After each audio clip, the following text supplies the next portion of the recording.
You know what happens when I feel completely vindicated? Like when I know that I am completely right in everything and that the day has folded seamlessly in my favor? Do I sleep the sleep of the just? No, I freak out. I stay up all night rage posting.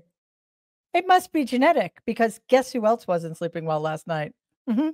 Yeah, Donald. In fact, he was spiraling out between 1 and 2 a.m., for most of us known as sleepy time. Donald was rage posting through what can only be described as a full blown, middle of the night, sort of psychotic meltdown. Now, it's hard to say what set him off. I mean, I personally don't have any theories as to that, but clearly he's unraveling under pressure. Now, listen, before we get too excited, remember that this is the guy who just randomly tweeted the non word cafefe, I think, like 7 years ago. And, everybody was like, oh, this is the end times. Well, not so fast. But there was something interesting about what happened early this morning. Each post was a reaction, and I think it's fair to describe the responses themselves as desperate, like totally desperate, freaking out responses to a day. hmm, I think I'm pulling my punches here. Things didn't quite go his way. Yesterday, a federal lawsuit was filed against the 5 cabinet members of the Trump regime who used the encrypted messaging app Signal to coordinate the U.S. military strikes in Yemen, potentially violating the Federal Records Act by failing to preserve official communications, and also violating the Espionage Act, which might be slightly more serious.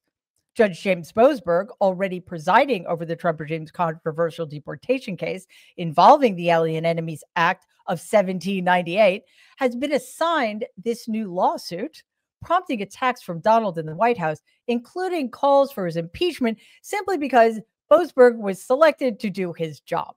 Of course, Donald has a major problem with this. Let's see how this unfolded. At 1:13 a.m., I was deeply, deeply asleep. Quote, how disgraceful is it that, quote unquote, Judge James Boasberg has just been given a fourth, quote unquote, Trump case?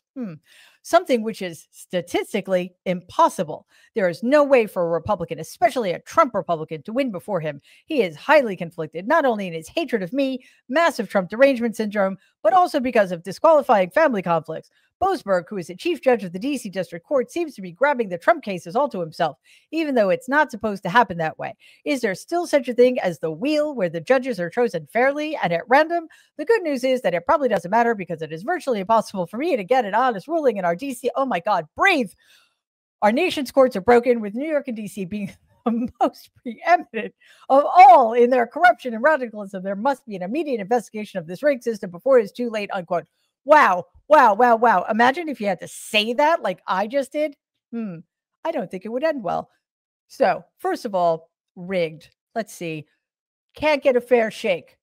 Can I introduce you to somebody, Donald? Like, how about your personal pocket judge, Aileen Cannon, who kept getting assigned your frigging cases and then kept very corruptly giving you everything you wanted, including dismissing one of the most serious cases ever filed against an American president? All of the most serious cases were filed against you. So I don't want to hear it. And by the way, regardless of what happens, all of this stuff is going to your corrupt, illegitimate supermajority of the Supreme Court. So sit the fuck down. Anyway, the lawsuit filed American Oversight seeks emergency relief to prevent deletion of the signal messages and to compel compliance with federal laws requiring preservation of records related to national security and official government action. So just to remind you, one of the biggest problems here, besides, of course, the fact that they were sharing highly classified national security information over an unsecured encryption app that is not vetted and is not approved for use by the United States government or the what's it called? Shit, fuck. Intelligence community. Sorry, I'm running out of oxygen. Because did you see that thing I just had to read? That insane rant with no punctuation? Jesus. Okay, so it's also that in Signal, which I know this because I have Signal and I use Signal, you can set your messages to disappear. And not like disappear when you delete an email and it goes to trash. No, it disappears forever and it can't be found. That is illegal. That is a crime in the United States of America. Or, it used to be. All right, before we go further, please hit like, share this video, and subscribe to our channel if you haven't already. We are pushing to get to 400,000 subscribers, and every new subscriber helps. As independent media, your support helps us reach more people so we can grow this together. And then, kind of unaccountably, Donald threatened PBS and NPR, posting this at 1:31 a.m. Quote, NPR and PBS, two horrible and completely biased networks, should be defunded by Congress immediately. Republicans don't miss this opportunity to rid our country of this giant scam, both being arms of the radical left Democrat Party. Just say no, and I'm not saying that phrase because it sickens me, unquote. Okay. This one came after a completely disastrous appearance of Marjorie Greene at a hearing on Wednesday, where she, who's a chair of a DOJ subcommittee, called public broadcasting, quote unquote, communist and blamed them for the national debt. Okay.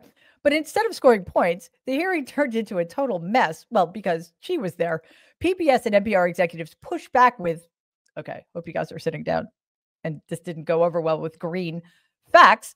Local journalists defended their role in the underserved communities, and Democrats reminded everyone that if Greene were so concerned about budget and waste, she was looking in the wrong place. Here's what I think we should be having a hearing about. After Trump and Musk took over the government, reporters noticed that the State Department was trying to funnel 400 million taxpayer dollars to Tesla. The State Department said it's an old contract, no news here. But because of a brave whistleblower and an NPR reporter, they exposed the corruption and the lies. Madam Chairwoman, if we want to look into waste, fraud, and abuse, why not look into that? Elon Musk, who's running cabinet meetings, who's running the White House, was trying to funnel money to himself. So let's stop investigating Cookie Monster and start investigating how the Trump administration lied about this and was trying to funnel money to their biggest political supporter. Maybe you're trying to defund NPR because they expose this kind of corruption.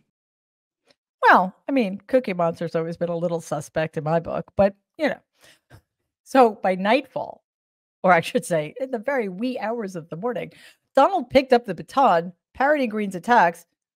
He really needs better source material, and demanding Congress pull the plug. He wasn't leading the charge. He was following it, which is a sort of a new pattern for him. Okay. I said at the beginning, unaccountably, he was attacking PBS and NPR. Well, it's really not unaccountably. These people hate it when we teach our children to do kind of, malicious and subversive things like count and read. It doesn't work out well for Republicans if our children are educated, if they know stuff. So that makes sense. But I think it's important to remember that the budgets of these are nonprofit organizations, first of all, kind of dedicated to presenting people with facts and helping our children become educated, empathetic human beings who care about things like being kind to people who are different. I know. Republicans hate that shit too. I get it. However, what we just saw with Representative Kassar is exactly what we need to be doing. Take it seriously, but mock these idiots relentlessly because it is so blindingly stupid to go after something like NPR or PBS for ideological reasons. First of all, do you know how many people among their base rely on such things?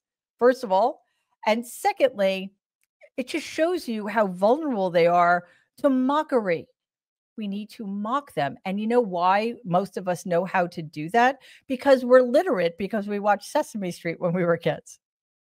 Anyway, Donald then declared what he's calling Liberation Day in celebration of his tariffs, and he warned that Europe may not help Canada or else.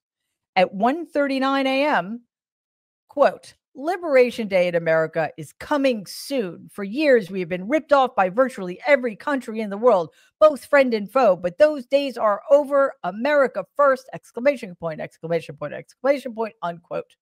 Then quickly afterwards, just before 2 a.m., Donald threatened to escalate his essentially unprovoked and at the beginning unilateral trade war, bigger tariffs, broader targets, more chaos, all because he couldn't handle the blowback because he's a baby.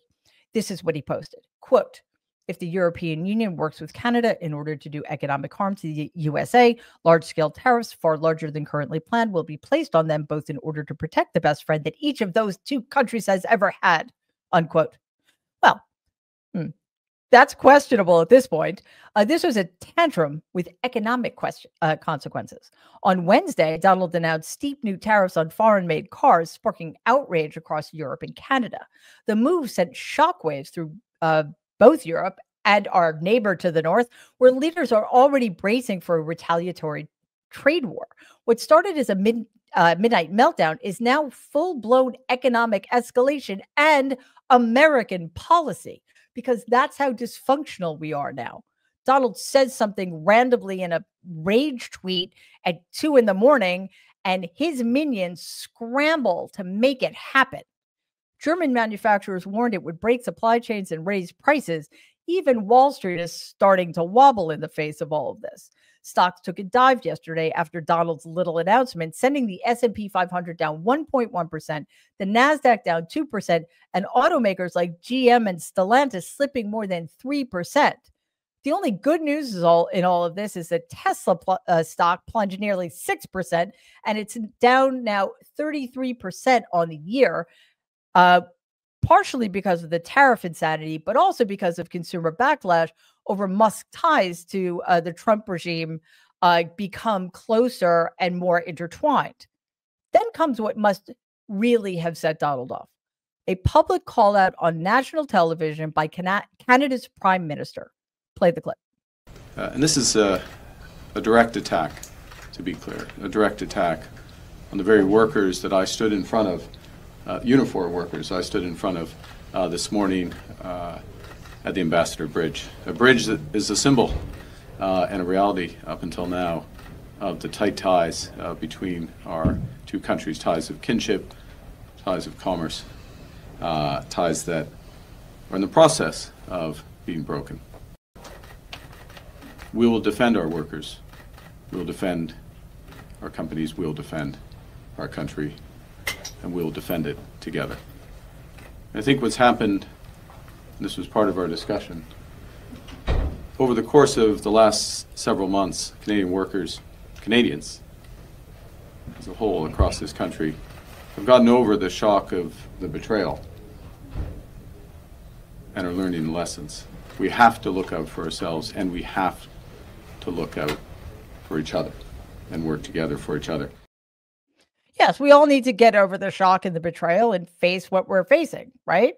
We are being led, using the word loosely, by an unhinged, seemingly unstoppable maniac who doesn't know anything except vengeance.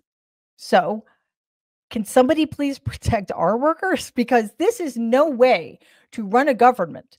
And yet, this is how our government is currently being won.